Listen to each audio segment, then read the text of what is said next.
Bonjour. Alors, qui est qui? Ouais, ok, ça va. François Richlewski, je suis le directeur commercial de Marketo pour l'Europe du Sud. Bonjour, je suis Yohan Benwalid, j'ai le plaisir de diriger les équipes tout de suite à Paris sur l'Europe du Sud.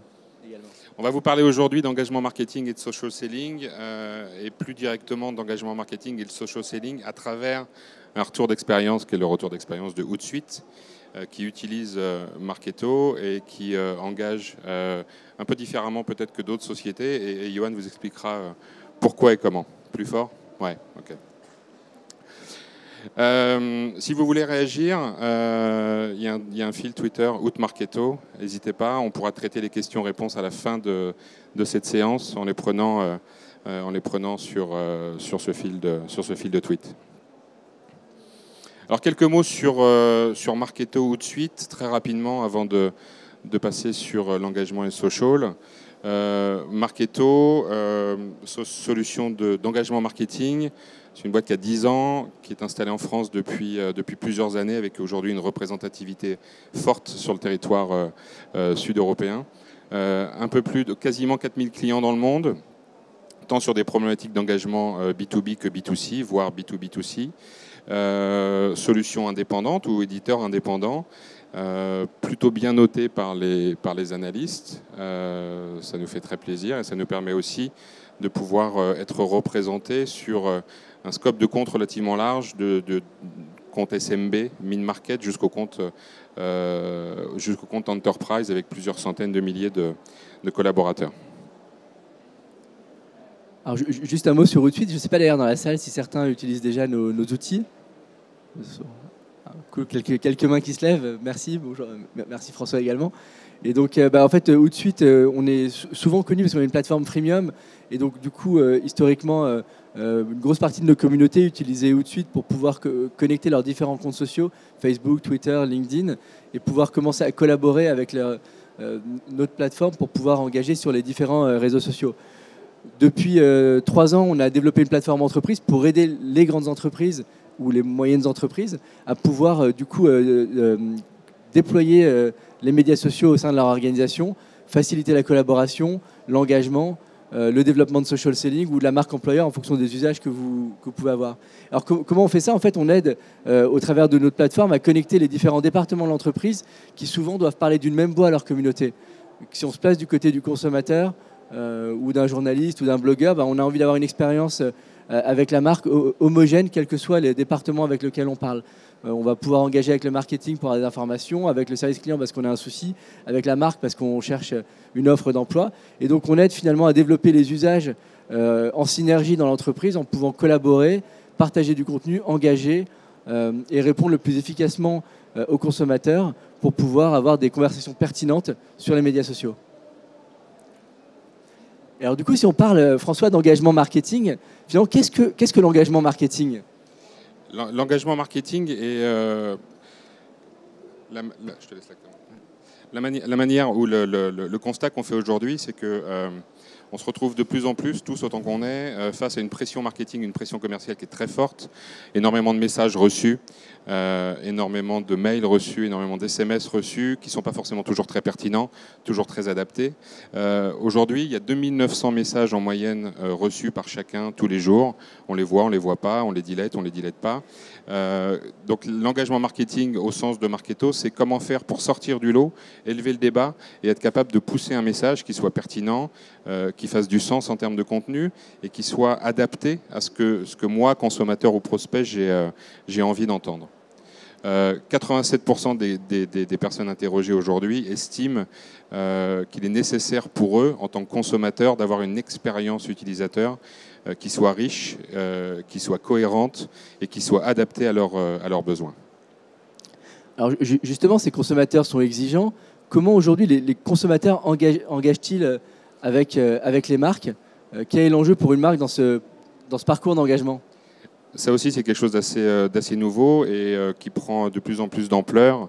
70% des consommateurs interrogés ont déjà acté d'un acte d'achat et d'un acte d'engagement avant même de se rendre soit sur un site internet pour finaliser cet achat, soit en magasin. C'est-à-dire que 70% du travail qui a été fait par une marque doit être fait de manière cohérente et intelligente pour que le consommateur, ou parce que le consommateur a déjà décidé d'aller acheter, d'aller cliquer et d'engager avec une marque. Donc le message qui doit lui être délivré, la manière dont le message doit lui être délivré, le canal et la fréquence avec laquelle le message doit lui être délivré doit aussi être en accord et en cohérence avec la stratégie de la marque. Ce qui nous amène aussi Johan, à une autre notion qui est, en plus de l'engagement marketing, la notion de réseau social et de social selling. Comment cela se traduit aujourd'hui très clairement pour les consommateurs, pour Outsuite par exemple? Alors c'est vrai que c'est intéressant parce que de plus en plus, on voit que les chiffres nous montrent qu'on engage de plus en plus par les réseaux sociaux. C'est-à-dire que ce n'est pas aujourd'hui le premier canal par lequel on entre en relation avec une entreprise, mais en tout cas la tendance est en phase d'accélération où auparavant, je me souviens dans ma jeunesse quand j'ai commencé à travailler, on n'avait pas de canaux digitaux, donc on avait des annuaires, on appelait, on prenait des rendez-vous dans le dur pour rencontrer les gens et leur présenter notre offre. Avec le développement du digital, évidemment, on est passé par le search, les sites web, et de plus en plus, les médias sociaux sont une porte d'entrée. Aujourd'hui, quand je regarde dans notre cas chez Outsuite, on a à peu près un quart des inbound qui viennent, où ce sont des gens qui nous connectent sur LinkedIn et qui nous interpellent en nous posant des questions parce qu'ils ont des réflexions, ou qui nous contactent sur Twitter en private message et qui nous disent voilà, j'aimerais pouvoir discuter avec vous de telle problématique, est-ce qu'on peut se rencontrer? Et donc du coup, c'est un canal qui se développe de plus en plus. Et si on regarde chez les millennials, aujourd'hui, on a plus de comptes Facebook ou de comptes médias sociaux qu'il existe de pages web dans le monde.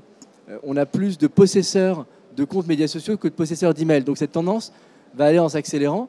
Et l'enjeu, moi j'ai un peu plus de 40 ans, et quand j'ai managé des commerciaux avant, je ne les manageais pas de la même façon que je les manage aujourd'hui. C'est d'aider finalement tous mes collaborateurs à adopter les médias sociaux de façon efficace, en collaboration avec le marketing, parce que le marketing fait beaucoup d'efforts pour que notre marque, nos contenus, notre savoir-faire soient visibles dans le digital, de faire en sorte que nos commerciaux soient les bons relais en pouvant profiter de tous ces efforts pour pouvoir finalement engager sur les médias sociaux. Alors justement, pour les commerciaux, c'est quoi aujourd'hui chez Outsuite un digital seller en fait?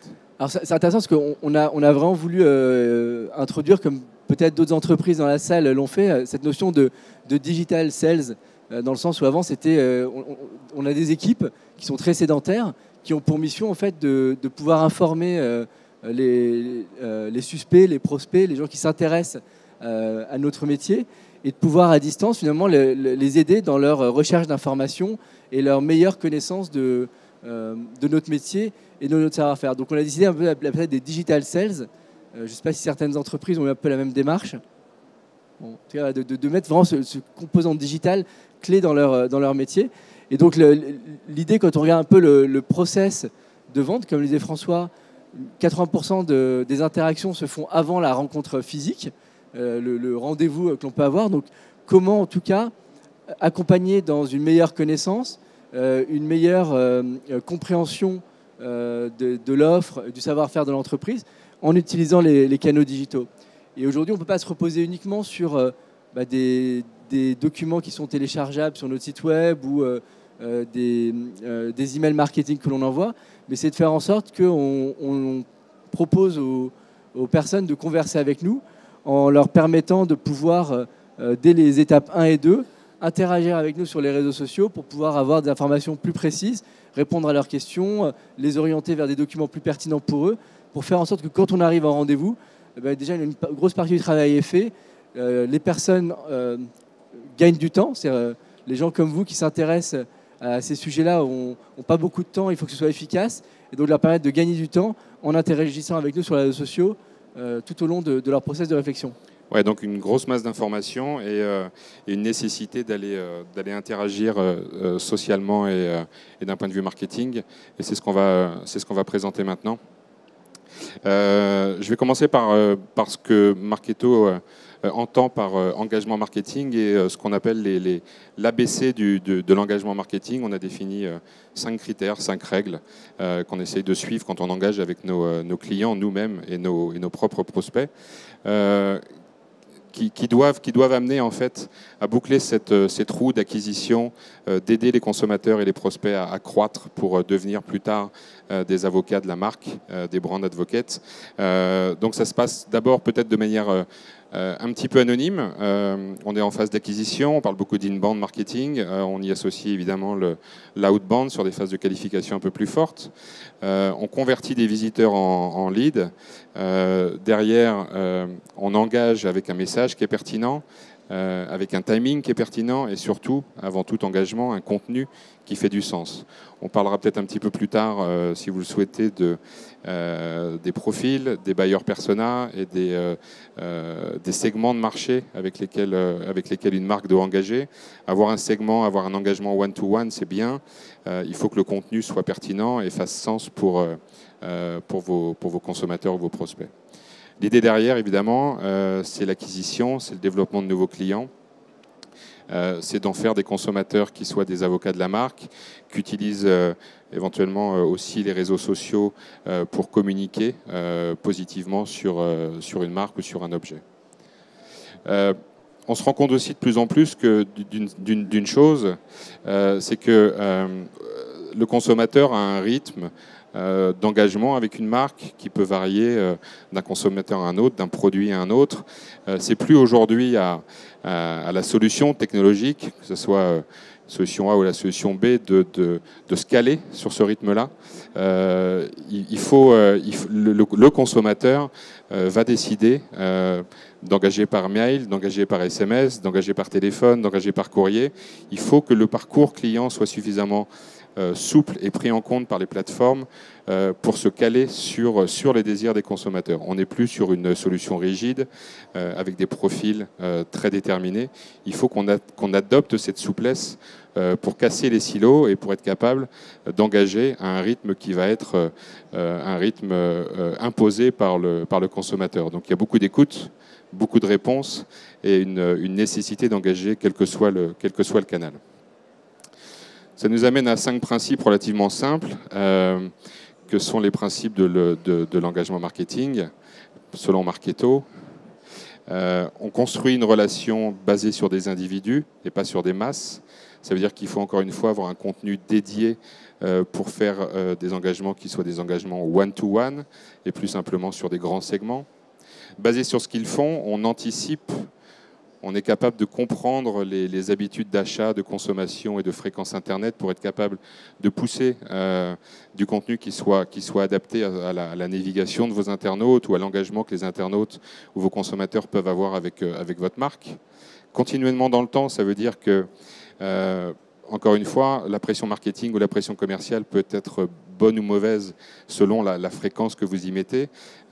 Donc savoir quel est le comportement d'achat et d'engagement d'un consommateur avec votre marque permet aussi de gérer la pression commerciale et marketing dans le temps. Le résultat, il est pas simplement l'acte de vente. Le résultat, il peut être de transformer un consommateur en avocat, de le transformer en un porte-parole sur les réseaux sociaux. Et puis en les ciblant où qu'ils soient, la notion de multicanal, la notion d'omnicanal est importante et on le décrit un petit peu plus loin. Certainement un endroit où on aimerait tous être, mais quand on voit cette photo-là, on peut l'interpréter de manière complètement différente. Soit on est un groupe d'étudiants et on voit ça comme un break, spring break pour les États-Unis et on a envie d'y passer du temps pour faire la fête entre copains. Soit on est une famille, on part 2 fois par an et c'est plutôt un endroit reposant avec lesquels on va, pendant lequel on va pouvoir passer du temps en famille. Soit c'est un couple de retraités qui va se faire un break 1 fois par an. Et donc la vision qu'on a, le message qu'on reçoit va aussi avoir une incidence sur la manière dont on va engager avec la marque. Très certainement de manière très rapide, très automatique et essentiellement par mail ou par SMS dans le premier cas, d'une manière un petit peu plus diffuse dans le temps et très multicanal dans le deuxième cas, et encore plus traditionnelle très certainement dans le troisième cas. Donc c'est simplement pour illustrer que, en fonction du profil, en fonction du produit qu'on voit, en fonction des comportements d'achat et en fonction de la manière dont on perçoit la marque, il y aura une nécessité pour la marque de tenir compte de ça et d'engager différemment avec les différents profils différents profils des consommateurs. Il y a une autre tendance évidemment par rapport à ça, c'est que l'engagement marketing s'adosse aussi au social selling de plus en plus. Johan va nous parler de son retour d'expérience avec le social selling et l'engagement marketing chez Hootsuite. Merci. Merci François. Alors, du coup, c'est vrai que pour nous, Marketo est au cœur de notre approche. En fait, on utilise principalement 3 outils au niveau de la génération d'opportunités et de l'optimisation des parcours clients chez Hootsuite. Le premier, c'est Hootsuite, notre propre plateforme pour pouvoir du coup converser avec nos communautés, faire connaître notre marque. Marketo pour pouvoir optimiser finalement ce parcours en multicanal, puisqu'aujourd'hui on peut découvrir Hootsuite au travers de notre site web, de nos réseaux sociaux, de notre plateforme en tant qu'utilisateur. Du coup, on adapte les messages en fonction de notre actualité. Et du coup, une fois qu'on a Hootsuite, Marketo, après on a nos outils de Salesforce Automation. On utilise Salesforce pour pouvoir derrière suivre l'ensemble du process de vente des commerciaux. Et tout l'enjeu pour nous était de pouvoir faire en sorte que nos équipes soient le plus efficaces possible entre ce que fait notre équipe marketing, donc Yann qui est juste en face de moi, qui travaille énormément à la production de contenu, à la mise en avant des valeurs de la marque sur le marché français, et moi mes équipes dans le fait de pouvoir engager efficacement, avoir des relations pertinentes en fonction des signaux que les personnes peuvent nous donner en nous suivant sur les réseaux sociaux, en nous suivant sur les sites web. Un des chiffres qui est intéressant, et on l'a vérifié chez Hootsuite, c'est que finalement les consommateurs, et encore plus dans notre environnement qui est du digital marketing, nos prospects ou clients potentiels utilisent naturellement les médias sociaux pour s'informer auprès de nous. Aujourd'hui, on nous suit sur Twitter, on nous suit sur LinkedIn, et c'est sur notre blog qui est particulièrement important pour avoir tous les jours de l'actualité sur des tendances, des bonnes pratiques des médias sociaux.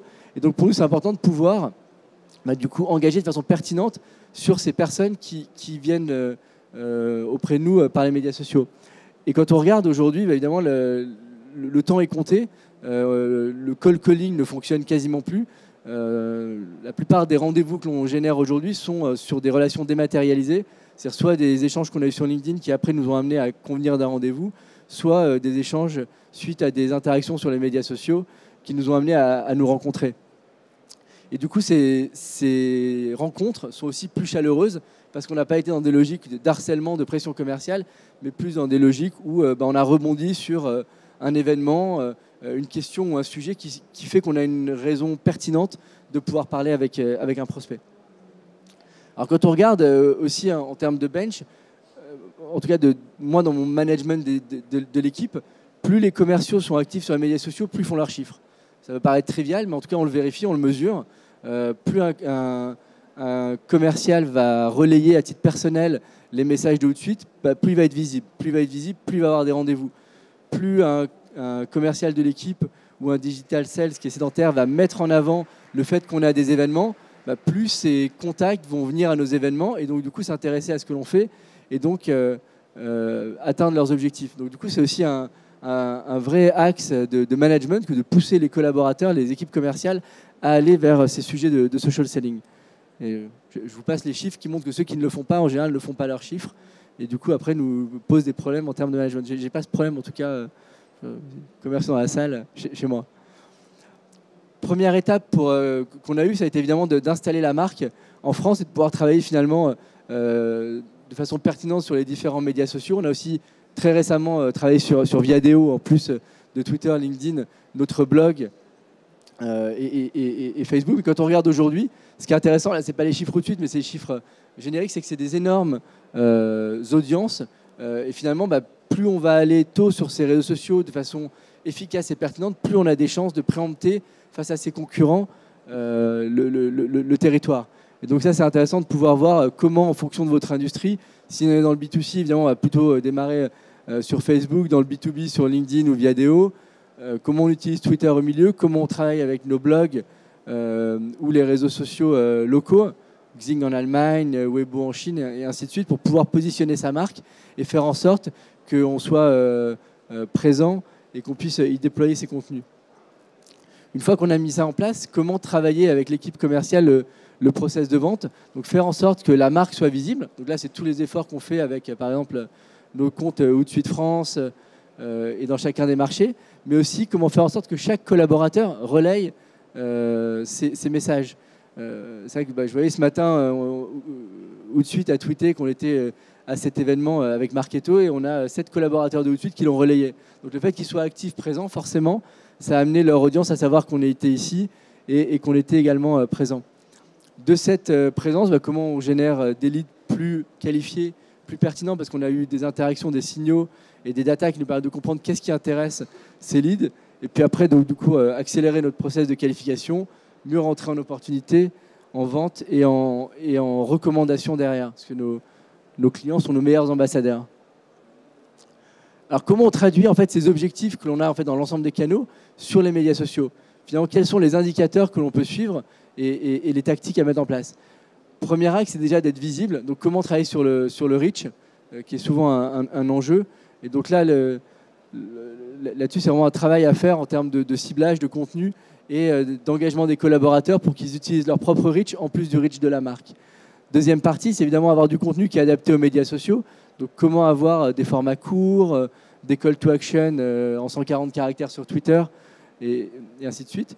Comment aussi suivre finalement les likes et les partages, mesurer quels sont les types de contenus qui intéressent, les types de contenus qui n'intéressent pas, pour pouvoir derrière optimiser finalement le mix de contenus que l'on va proposer sur les médias sociaux. Et puis après, former les commerciaux à pouvoir engager la relation, avoir les bons call to actions pour pouvoir créer ces conversations et ces ventes. Alors on l'a mis en place en 3 étapes chez Outsuite. D'abord on commence à marcher, puis après quand ça fonctionne, on se met à courir et puis on accélère. Première étape, ça a été de pouvoir finalement pousser chacun de nos collaborateurs à s'inscrire dans les groupes LinkedIn, à suivre les hashtags qui sont pertinents dans le secteur. Donc là, c'est un travail que fait le marketing auprès de l'équipe en disant voilà, suivez tel hashtag en ce moment, si vous tweetez, utilisez tel thème, c'est celui qu'on a identifié comme pertinent. On a identifié tel groupe LinkedIn, allez-y, si vous avez des sujets intéressants, n'hésitez pas à engager. Et on met en place là-dessus une présence de marque, à la fois au niveau de ce qui est fait par le marketing, mais par l'équipe commerciale. Du coup, ça nous permet d'augmenter notre reach, faire en sorte... Aujourd'hui, on a quasiment autant de partages et de likes quand c'est Outsuite qui tweet que quand c'est la somme de nos collaborateurs. Et ça, c'est vraiment un indicateur clé pour nous. Et ça nous a permis aussi de mieux engager avec nos partenaires. Le fait aujourd'hui, typiquement, de faire un événement avec Marketo, on met en commun notre audience pour pouvoir partager des messages communs et ainsi de suite avec nos partenaires, les blogueurs, les personnes qui sont des thought leaders sur le domaine des médias sociaux avec qui du coup on co-crée du contenu pour que ça nous permette d'être plus visible sur les médias sociaux. Je crois qu'on avait battu un des records de webinars en faisant avec Isabelle Mathieu un webinar sur les tendances des médias sociaux en France. On avait eu plus de 1000 participants, qui était en tout cas un des chiffres vraiment qui nous a marqué cette année. Alors pour ça, on utilise notamment Outsuite. Là, c'est un exemple du dashboard que nos équipes ont en ce moment quand ils suivent finalement ce qui se passe au e-marketing. On va pouvoir voir en parallèle les gens qui nous mentionnent, des listes de digital champions que le marketing a fait avec des blogueurs actifs, des leaders d'opinion, les mises à jour de chacun d'entre nous sur LinkedIn, ou typiquement en ce moment le hashtag du e-marketing avec le mot social pour voir finalement les différentes prises de parole qui peuvent avoir lieu là-dessus pour qu'on puisse rebondir et être présent.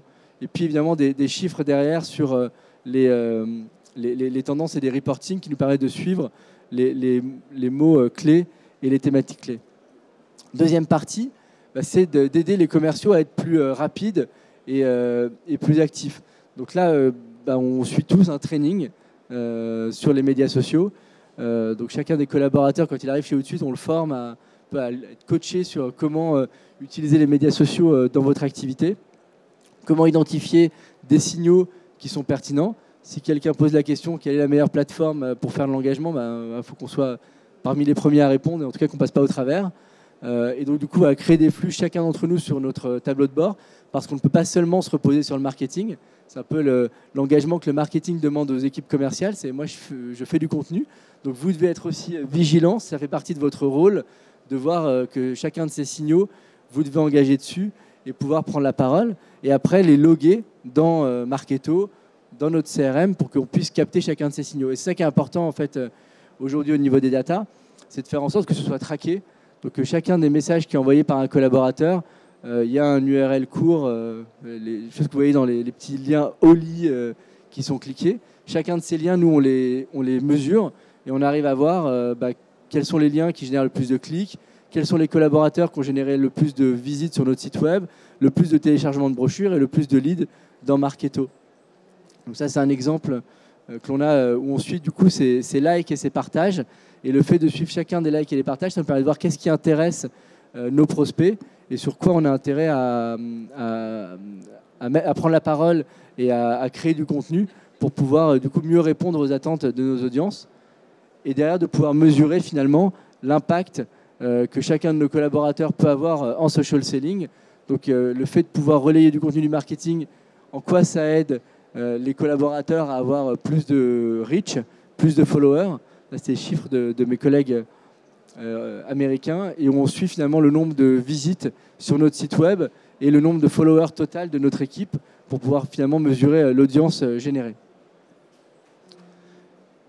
Une fois qu'on a mis ça en place, on peut accélérer et donc du coup mieux mesurer dans notre CRM finalement le nombre de leads qui viennent des médias sociaux, le nombre d'événements, téléchargements de brochures, inscriptions aux événements qui viennent des médias sociaux et après du coup l'impact du social selling dans le funnel.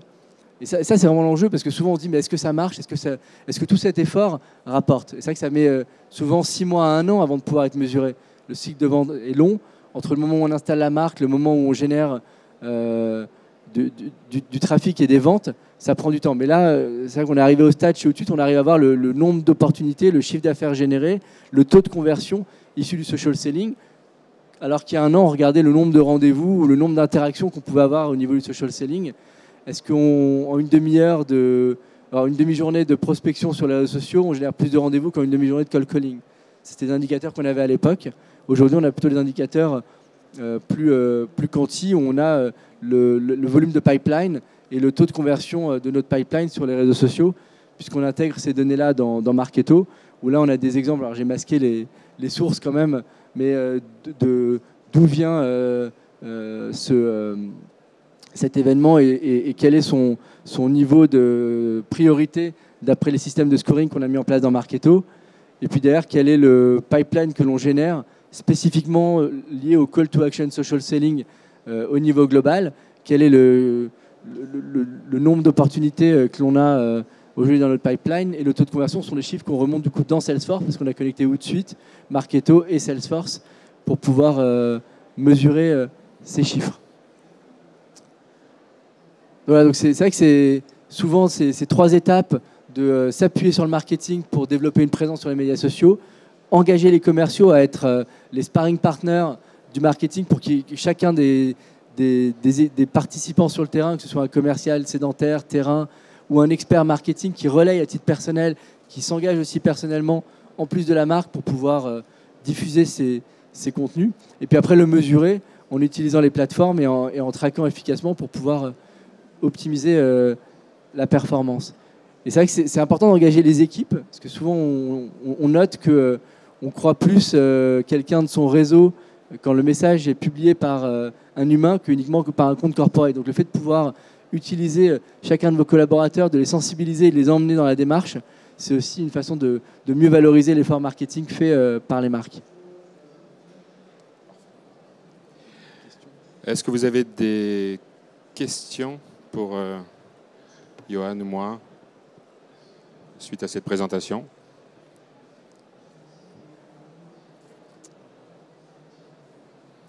Est-ce que certains d'entre vous font déjà du social selling? Question. Merci.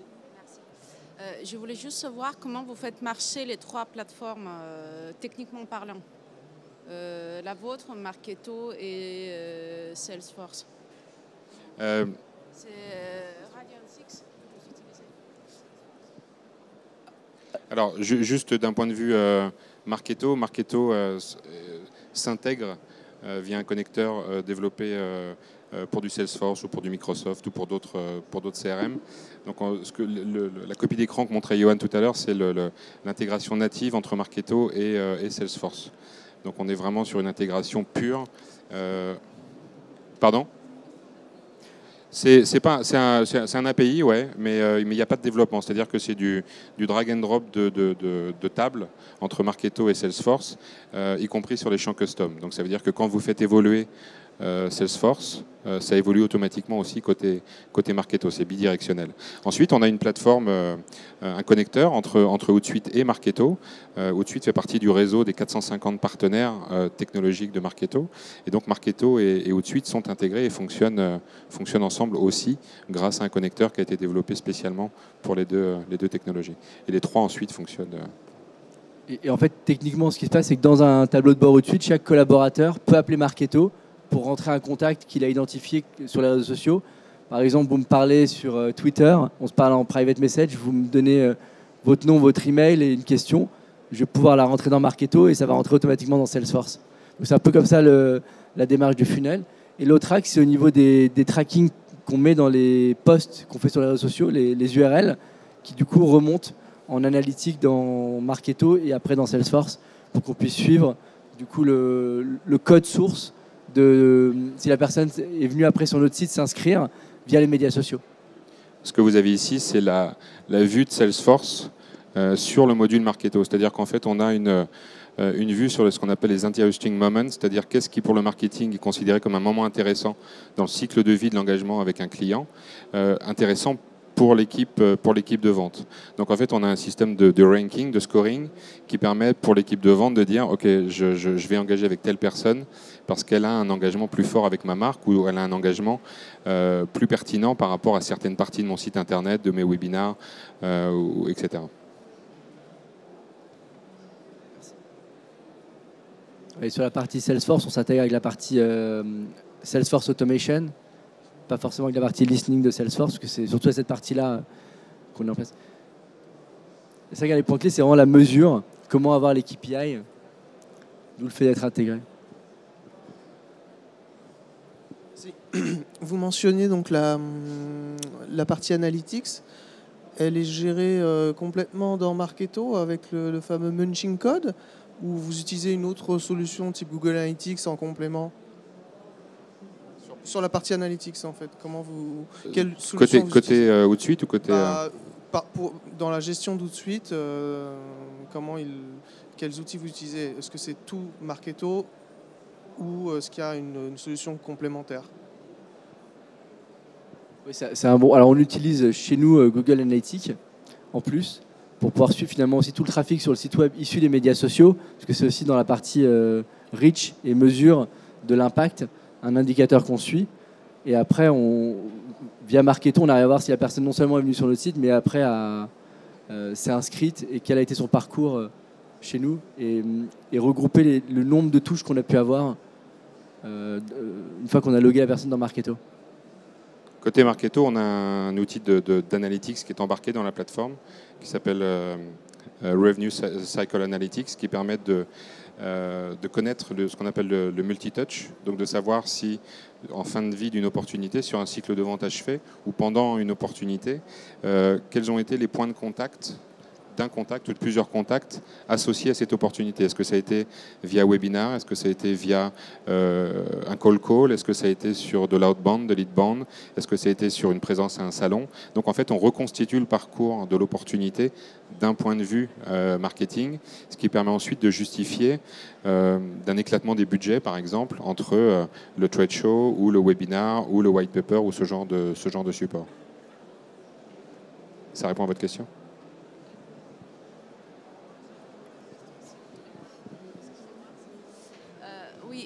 quand il s'agit de faire social selling, je pense que première étape avant tout, c'est de faire personal branding et professional branding. Donc c'est avant tout d'avoir à jour une belle fiche sur LinkedIn, un beau profil qui donne envie, etc. Est-ce que là-dessus, vous faites des formations en co-travail avec LinkedIn ou comment ça se passe? Alors c'est un très bon point. En fait, on travaille avec LinkedIn, mais aussi les autres réseaux sociaux, du coup, parce que c'est vrai que souvent, on essaie d'avoir une approche plus holistique que uniquement centrée sur un network pour pouvoir à la fois former sur LinkedIn, sur Twitter, dans cette démarche. Donc, on a créé en fait un programme de formation avec des cours qui sont aussi disponibles en e-learning que les entreprises peuvent utiliser pour intégrer dans leur processus. E-learning chez vous. Ouais, c'est un e-learning en fait où on a à la fois du contenu qui a été produit avec LinkedIn, Twitter, même avec Facebook depuis peu, pour travailler à la fois le personal branding et les pratiques de social selling qui intègrent du matériel qui vient des réseaux sociaux et des usages dans la plateforme pour avoir des choses très opérationnelles. Et typiquement, là, on a un groupe avec qui on est en train de former 3000 responsables de points de vente à travailler leur personal branding, à devenir inspirationnels au niveau du point de vente pour aller vers le social selling.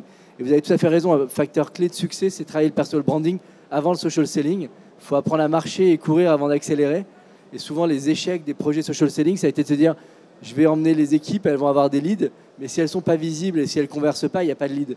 Et du coup, le personal branding, avoir sa fiche propre, respecter les règles de compliance, en fonction des industries, les choses à faire, à ne pas faire, c'est complètement un point sur lequel on travaille avec nos clients et nos partenaires. Merci beaucoup. Plus de questions, on s'arrête là? Merci de votre attention et je vous souhaite une bonne journée sur le salon. Merci. Merci et puis n'hésitez pas à nous rejoindre sur le stand Marketo si vous voulez prolonger plus discrètement ces questions, pas de souci.